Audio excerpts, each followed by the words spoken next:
Guerrilla Tactics fans, beautiful people, ladies and gentlemen, boys and girls, children of all ages. Today, we are bringing you the draft analysis for season number 9. Season number 9. Holy shit, Kirby. Of the PMU Pokemon Masters United. As I've alluded to, this is the league that is owned and commissioned by my boy, Just Kurt 17. This, as you can see on the bottom right and left hand corners of your screen, is going to be a Generation 7 Wi-Fi draft league. This is going to be the draft analysis, talking about what we drafted, why we drafted it, what our thought process was going through the draft, and everything in between. And if you're excited for it, do me a massive favor and icicle crash that thumbs up button. And if you're new, por favor, even if it's your first time watching one of these videos of mine, just check. Just a couple seconds, check down, make sure you're subscribed in. If you're not, hit the subscribe button, turn on post notifications, hit the bell button so you get notified every single time we post a new video. Without further ado, let's hop right on into it. Pull up a chair, get your popcorn ready, and hit the lights. Merry Christmas, you filthy animal. And a Happy New Year.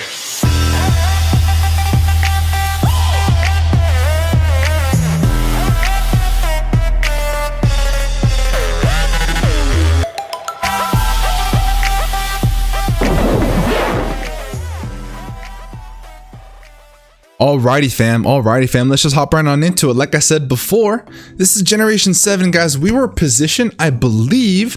I actually want to pull this up to kind of give you guys a little 411 on what I was thinking at the time of the draft, right? So pulling up the draft position that we had, I want to say, as I'm looking through this, I want to say I was 10th or 11th. Let's go ahead and pull this up real quick. I want to check on the pins. We were 12th, actually. We're the 12th position in this draft, right? So a lot of stuff went. I'm actually super surprised that Zygarde even fell to us. But as you saw in the thumbnail, we spoiled our very first pick with Zygarde. We were actually planning on picking up Mega Mawile. But my girl, little sister, Olivia Sama, she messaged me. She goes, yo, listen, Linda, listen. She didn't say it like that, that's what I say. But she's like, hey, what you thinking? I said, probably Mega Mawile. And she said, no, please. So you know what? All good. We're gonna give it to her. We skipped over Mega Mawile because we're good people here. And plus I want to try out Zygarde in Gen 7, right? This Pokemon is super busted. 1,000 Arrows, best move in the game. There are no switch-ins, there's no immunities. For those who don't know, 1,000 Arrows is an exclusive ground type move. I believe it's 90 base power that only Zygarde gets. And this move hits everything on the field, meaning that it also hits levitating and flying type Pokemon. If you're levitating or if you're flying on the first turn, it does knock them down to the ground. And if it has a secondary typing that is super effective against ground, it does super effective damage because they have been pinned to the floor. For example, if a Zapdos decides to switch in on 1,000 Arrows, it does neutral damage, but it still hits it even though it's a flying type. If the Zapdos stays in on the following turn, 1,000 Arrows is now super effective because of the secondary typing of Zapdos being electric. That is so good. This thing gets access to extreme speed, so it's got reliable priority. It's got setup in coil as well as Dragon Dance. This thing is so thick, mind you. It's not that strong. Base 100 attack, kind of underwhelming. But being able to have so much bulk and so much opportunity to be able to set up, this thing is going to be an absolute threat. And not having any switch-ins to 1,000 Arrows, super good. So we picked up Zygarde.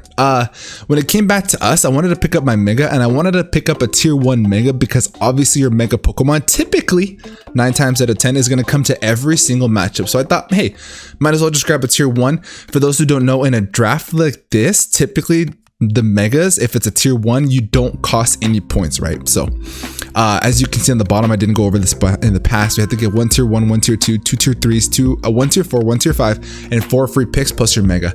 If you get a tier 2 Mega, then you get added 40 points, I believe. And then if you get tier 3, it's plus 60, and tier 4 is plus 80, something like that. But nonetheless, I got a tier 1, so that means it doesn't cost me any points, but it doesn't award me any points. But that's okay. If I'm going to bring my Mega almost every single week, then I want to make sure that it's a good one. So I wanted to stack on the weaknesses here, right? Because Zygarde is a ground and dragon type. What does that mean? That means that Zygarde is 4 times weak to ice. So in this generation, hidden power is a thing. So to avoid my opponent bringing hidden power, or making them choose whether they want hidden power ice or hidden power fire. That's going to be my next Mega Pokemon. The next pick we have is going to be Mega Scizor. So this is the 4 times weak mon to fire. So now my opponent has to choose either or on a specific Pokemon. Do they want to bring HP Ice or do they want to bring HP Fire? So defensively, these two synergize really, really well. Also, Scizor is a bug type. This thing gets access to Technician, just like the regular Scizor, but this thing is super, super strong and super stupid bulky. Now, with the Technician ability, it does get boosted bug bite moves. So typically a grass type is the switch into Zygarde, right? To be able to have a resisted hit on the 1,000 arrows. So the bug bite being super effective against the majority of grass types makes Scizor a super good partner for Zygarde. This thing gives me great momentum in stab U-turn, gets access to defog, roost, set up in Swords Dance, priority in stab bullet punch that gets boosted by Technician. This thing is an absolute threat. And it's a top tier Mega. This thing typically goes in the first round, and I'm lucky that I was able to get it back on the wheel in the second round. So these two, phenomenal start. As you guys saw already in the thumbnail, this is how we're gonna start super, super strong in our draft. So as we're going through it, right now, I'm thinking to myself, what is another way that I can get rid of fairies and get rid of grass types? Because fairies are going to be super clutch against Zygarde, and another way to get rid of grass types reliably. Because sometimes in some matchups, I'm not going to be able to fit in Bug Buzz onto Scizor. So I want to find another way to be able to do so. So with the next pick, we decided to pick up Roserade. So Roserade is going to provide us 3 different key points, right? Number 1, it's the poison typing. Actually, you know what? 4 key points, mind you. First point, this is a grass type and a poison type, meaning that the poison type stab allows Roserade to take care of grass type Pokemon and fairy type Pokemon. Super, super good. Being a grounded poison type, it does get, what I mean by that is that it is a poison type that is touching the ground. So it does soak up toxic spikes. Super clutch, and it gets toxic spikes and spikes itself. So now we have our forms of hazards. You'll notice that my steel type and my ground type are very good offensive threats, but the negative here is that neither of them get Stealth Rock. So I had to get my next pick to have some kind of hazard. So we picked up Roserade with spikes and toxic spikes. So super excited for this. And also Roserade is much better in Generation 7 because it gets access to Technician. Being able to slap whatever hidden power that I want and get it boosted by that Technician is super nice. Also gets access to Natural Cure, which could be really nice to be able to switch in on a Thunder Wave and eat the hit, get paralyzed, switch out, and then heal off the paralysis. So this mon is super, super good as an offensive breaker. I believe it's base 125. I don't have its stats pulled up. 125 base special attack, and it's super thick on the Spadef side. So it gets pretty solid coverage with that hidden power buff. Being able to pop off really strong Giga Drains, Leaf Storms, Sludge Bombs. This thing is going to be an absolute offensive threat for any fairy or grass type that is standing in Zygarde's way, where Scizor doesn't want to carry that coverage. So that's going to be awesome synergistic powers right there. Now, I wanted to be able to get a switch into ice, right? So right now, Scizor is my main way to switch into ice types because, again, Zygarde doesn't like them, and now that I brought on Roserade to the team, now I have 2 Pokemon that are weak to ice. I've been very notorious in the past of drafting teams that are very weak to ice, so I wanted to make sure that that's not a problem this time around. There is one of my favorite Pokemon to use in draft that is available right there in front of me. And also I wanted to be able to get a way to remove hazards. So with the next pick, we picked up Starmie. So Starmie is going to be our tier 2 pick. This thing gets access to Rapid Spin and is a phenomenal offensive threat. Being able to pack the stupid coverage that this thing gets is so good. And it's also a water type Pokemon that can take care of other water type Pokemon, giving it access to Thunderbolt. Unfortunately, this is Gen 7, so Flip Turn is not a thing. That sucks. It's much better in Generation 8, but nonetheless, we have a way to remove hazards and not remove our own hazards. So Defog is great to get rid of hazards, but Defog does remove the hazards that are on my opponent's side of the field. It removes all hazards. So if I want to stack my opponent with spikes and toxic spikes, I'd rather not get I'd rather remove their Stealth Rock or whatever hazard they have on our side without having to remove the spikes on their side. So being able to have a Rapid Spinner is going to be super clutch. And also the speed tier of 115 is really nice to outspeed those base 110s. And there's a lot of little extracurriculars in Gen 7, right? There's the base 111s like Thunderous Incarnate. There's Superior that's running around this in this gen, so being able to pack an Ice Beam for that is super nice. I believe that thing is base 113 speed, but being able to have that 115 speed tier is super duper clutch. So I thought that Starmie would have been a really good fit for this team. Now, from here, I wanted to pick up a Pokemon that's going to be concluding our Fairy Dragon Steel type core. I wanted a Pokemon that's going to be able to keep my opponent from status spamming me, Thunder Waves to slow down Starmie, Will-O-Wisps to neuter both Scizor and Zygarde, because the one way, or one of the main ways to counter Scizor is to burn it. So what we did is we're going to pick up a fairy type that gets Heal Bell support, Cleric support, as well as Wish Pass in case I wanted to do that with Zygarde. So for the next pick we have Sylveon. I was actually super excited to get Sylveon because at the time there's a couple players that, a couple coaches in the league that could fit Sylveon on this team, on their team, I should say. So I was stressing. Your boy was sweating. I'm like, bro, please don't pick up Sylveon, and they didn't. Therefore, it was falling to us. So now we have Sylveon falling to the LA Guerrilla Tactics. Like I said before, it does get access to Heal Bell, Wish, which is super nice. With Pixelate, this thing pops off super strong Pixelate boosted Hyper Voices. It also gets access to Quick Attack, gets boosted by Pixelate as well. Basically, any normal type attack turns into a fairy type, gets that 20% boost. Super clutch. It doesn't get access to Mystical Fire again because this is Gen 7, but it still has hidden power. That's a thing. So this could be a really good Cleric support, a good bulky Pokemon. It could be an offensive Pokemon depending on the matchup. It fills a lot of roles for the team. So now we have our Fairy Dragon Steel core. We have a good way to keep status away from our squad. Now moving forward, you'll notice that I have a problem with ground types myself. My grass type is part poison, which means that it does not resist ground. And I also don't have a flying type. So I want to get something that is going to be immune to ground types, so that way I can reliably switch in on them, as well as getting Stealth Rock, because I'm 5 Pokemon in and I still don't have access to Stealth Rock. I have Spikes.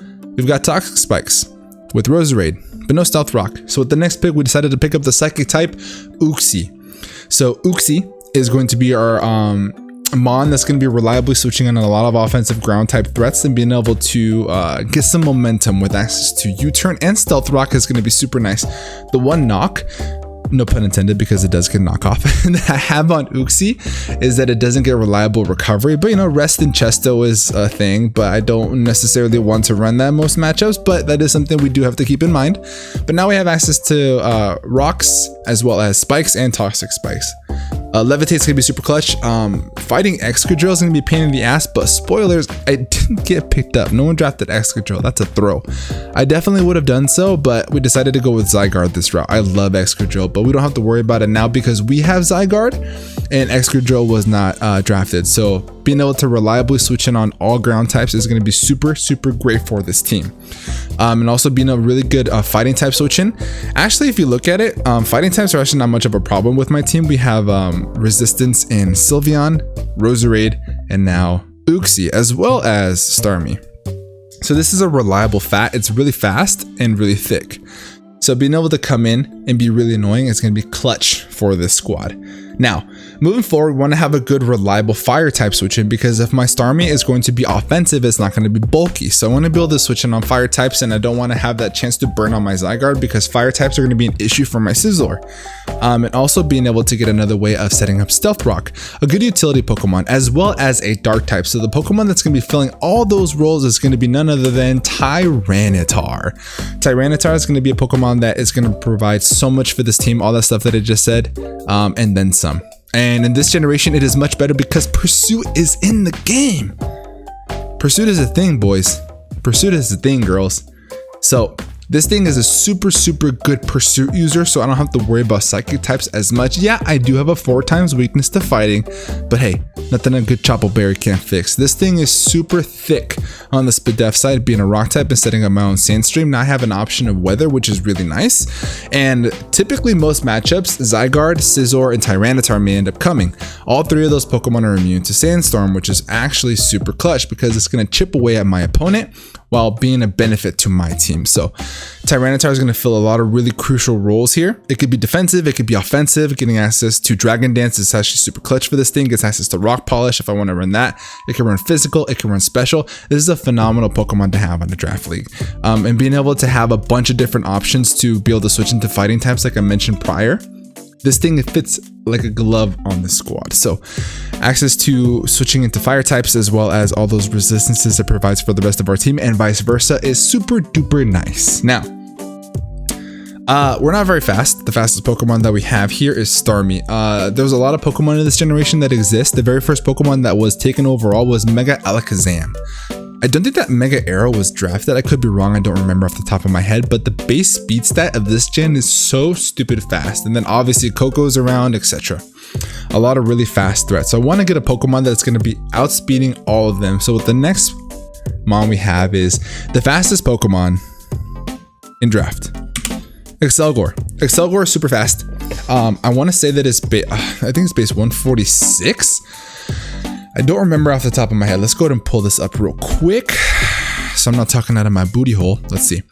We're gonna pull up the stats here. Mr. Gore reaches the speed stat of 145. We were close, 145. But getting access to the ability Unburden, what it does is whenever I pop my move, eat my move, use my move, whatever you want to call it, it doubles our speed. So whatever speed threat that my opponent has, we control the speed aspect of it. It has a base 100 speed stat. Unfortunately, Throat Spray has not been invented just yet because it's Gen 7, but slap a choice specs on this thing, slap a life orb if I don't need the Unburden boost. This thing could be the fastest. This is going to be the fastest Pokemon in the game the majority of the time. So being able to switch in on something fast like Coco and Sludge Bomb that with the coverage that this thing gets is super nice. Being Sludge Bomb, Bug Buzz, it gets access to Water Shuriken, access to Energy Ball, a lot of options that you could run on this thing. And it also gets access to Spice and Toxic Spice, just like Roserade. So now we have another form of hazards.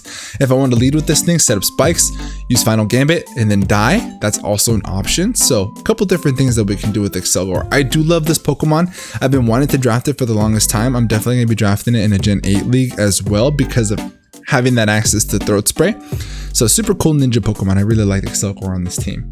Now, moving forward, now we have to pick up our low tiers, right? We do have to pick up a tier number 5. I want to dip into that right away. Unfortunately, we were eyeing Rotom Fan. Shout out to Livy Sama with the Rotom OnlyFans and GOAT logo, by the way. We decided to get Rotom Fan, the flying type Rotom, but unfortunately, our boy, I'm very upset with him, Owen. He picked up Rotom Fan. So we're like, damn, man, now we're stuck with the other one. But it's okay because it does still fit the team. Unfortunately, we don't get that flying stab, but we do get ice stab. So instead of Rotom Fan, we picked up Rotom Frost. We have the refrigerator. So we have Rotom Frost is going to be super, super nice. I love all Rotom forms. I think all of them have a niche, honestly. Yeah, Rotom Wash kind of stands out amongst them all as the top tier best in Gen 7 because heavy duty boots is not an item in this gen. So I do take 25% to rocks. That's a problem for sure. But being able to switch in and get rid of hazards with defog is still super nice. Having stab volt beam is really nice as well, meaning that I have stab electric type stab as well as ice type stab. Mind you, my ice type stab is blizzard. We don't miss blizzards, but there's an opportunity to. Again, we don't miss blizzards, but we do have access to Ice Beam and Thunderbolt, Discharge, Volt Switch, all that fun jazz. Gets access to Deval, like I mentioned, access to Will-O-Wisp. A lot of really cool options. Gets access to Pain Split, Shadow Ball, Dark Pulse. A lot of really cool coverage stuff. And for a tier 5, thought it was a pretty cool option. It's another mon that is levitating, so we have another switch into ground types. Again, Excadrill was not drafted, so we can switch on any ground type and bop it with a blizzard. So super clutch, very nice. Now that we dipped into tier 5, I knew that I needed to dip into tier 5 again a little bit later, but no one else drafted Sand, so my other pick was basically secured. I don't have to worry about it. I'm guaranteed to get this Pokemon unless they wanted to get it as their normal type. Spoilers, right? For whatever reason. But I felt super comfortable with looking at the rest of the teams that they weren't going to snipe me of it. So we were able to dip into getting another Pokemon that's going to fit the team and fill a little bit of holes that we have. So we wanted to get another breaker, right? I wanted to get a fire type to complete our fire, water, grass core. Typically fire types aren't necessarily needed. But in this case, where I don't have a really good fighting type, I'm really worried about steel type Pokemon. Tyranitar and Zygarde can't always be reliant on breaking bulky steel, so I wanted to get a fire type to do so, as well as a fighting type. So instead of being able to use both my slots to get both a fire and a fighting, I decided to get both Pokemon in one. So we picked up Blaziken. Blaziken is actually, in my opinion, a really good Pokemon. It's an awesome breaker. It can run physical, it can run special. In this generation, it doesn't get those new toys that it did in Gen 8, so it doesn't get close combat, doesn't get U-turn, but it still gets access to high jump kick, low kick, flare blitz, blaze kick, fire blast, flamethrower. It gets access to vacuum wave on the special side for priority, which is actually super duper nice. But this thing hits like an absolute truck, and it's a part fighting type, which means that it's a fire type that is not weak to rocks. And in this generation without heavy duty boots, that is huge. If you have a fire type and your opponent sets up stealth rock, it's really tough to switch in your fire type reliably over and over again because you take 25% each and every time. But being part fighting type, Blaziken is not weak to rocks. It's just neutral damage, which is so nice for it. So this is going to be only coming if I have a bulky steel type, a bulky grass type, then maybe Roserade can't break through, whatever it may need. This is going to be our breaker, the Pokemon that's going to just rip apart walls. It's going to be super nice for us. It doesn't take very many hits, so that's all it really needs to do. So I'm super glad I was able to grab Blaziken. I wanted to get Emboar here in this spot, but unfortunately Emboar is a lot more expensive. I believe that Blaziken fell in tier 4 and they put Emboar in tier 3, if I do remember correctly. So unfortunately we didn't have enough points to grab Emboar, but I'm super happy that we're able to pick up Blaziken. You know, I still think it's gonna put in the finest of work. It's funny, John Jr. actually predicted that this is gonna be our kill leader. I don't disagree with him. It could happen. Again, this is gonna be not speed boost Blaziken, this is Blaziken. If it's speed boost, 100%, but it's not, it's Blaze. So I still think it's going to put in the finest of work for us. So now we can go back, pick up our second tier 5 that we're forced to take because I picked up Tyranitar, right? Tyranitar was considered a tier 1 pick. So I had to use a lot of points on Tyranitar. If I got another tier 1, meaning that there's 2 tier 1s on this team plus a tier 1 mega, I was forced to pick up 2 tier 5s. If I didn't pick up Tyranitar and went with a different option like said Gigalith, then I wouldn't have had to dip 2 tier 5s. But Tyranitar being the dark type, super necessity for this team. We picked up another tier 1, so now we have to pick up 2 tier 5s. Our second tier 5 that fortunately did go back to us because like I said before, I was super confident that no one was going to pick up this Pokemon. We're able to come back to us around, and then we did pick up Stlin. So Stlin is going to be our sand sweeper. This team not at all is a sand team, but we do have a sand option. I've learned and I've watched and become a believer that if you have weather to not fully commit to it, and I don't think that this team did, but I do have sand, so I'd like to have at least one Pokemon to take advantage of it. So with this thing getting access to Sand Rush, Stlin is so much better this gen because return is a move, right? This is a normal type Pokemon that gets access to return in this generation. So base 100 with full happiness is super nice. A base 100 stab return is going to be super clutch. And if there's a steel type, it gets access to superpower. It gets all the elemental fangs, I believe, Thunder Fang, Fire Fang, Ice Fang, which is super duper clutch, as well as crunch for the dark type, sorry, for the ghost types. Very, very nice. This thing could be really clutch for us in some matchups mid to late game to clean it up. So super happy we were able to fit Stlin on. Every single Pokemon on this team has a specific role. I love this team so much. I've been getting really good at drafting. I'm actually really excited about this team. I don't really see many holes. I'm really excited about it. This is gonna be the team for season number 9 of the PMU. I'm super excited to bring you guys Gen 7 Wi-Fi Draft League content.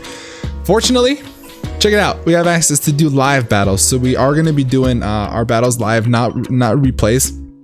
I was thinking about doing the Citra replay thing because they're super pretty. Yeah, I understand that the game is pixelated and is nowhere near the quality of Pokemon Sword and Shield. I still want to bring you guys live Wi-Fi battles, so we're going to go ahead and do that. Play these games live. We'll bring these to you typically on Fridays, is I think what the league decided to do. Today, I believe you're going to see this on a Saturday because we weren't able to play Feint Attacks, unfortunately, because he's got a lot of really more important things than Pokemon stuff going on in his life. So we unfortunately did not get to play. So I wanted to bring this video to you on a Saturday as a void in the BBR, but typically this league is going to be posted on Friday. So very cool stuff. If you guys did enjoy this video, please do me a massive favor. Icicle crash that some bitch thumb button. If you're new and it's your first time watching one of these, please make sure you hit that subscribe button. It means the world to me. It supports my channel more than you'll ever know. Even if you never watch another video, smash that subscribe button. And with that being said, guys, leave a comment down below what you guys think about the team. What is your favorite Pokemon? I can go ahead and tell you guys the nicknames that I want to in the beginning. Actually, you know what? I'll let you guys see the nicknames when we get into it, because I haven't fully decided what the nicknames are going to be. And if you have a nickname idea for any of these Pokemon, leave it in the comments down below. With that being said, I'm going to get the heck up out of here. Have a great rest of your night. And above all else, be nice. Peace.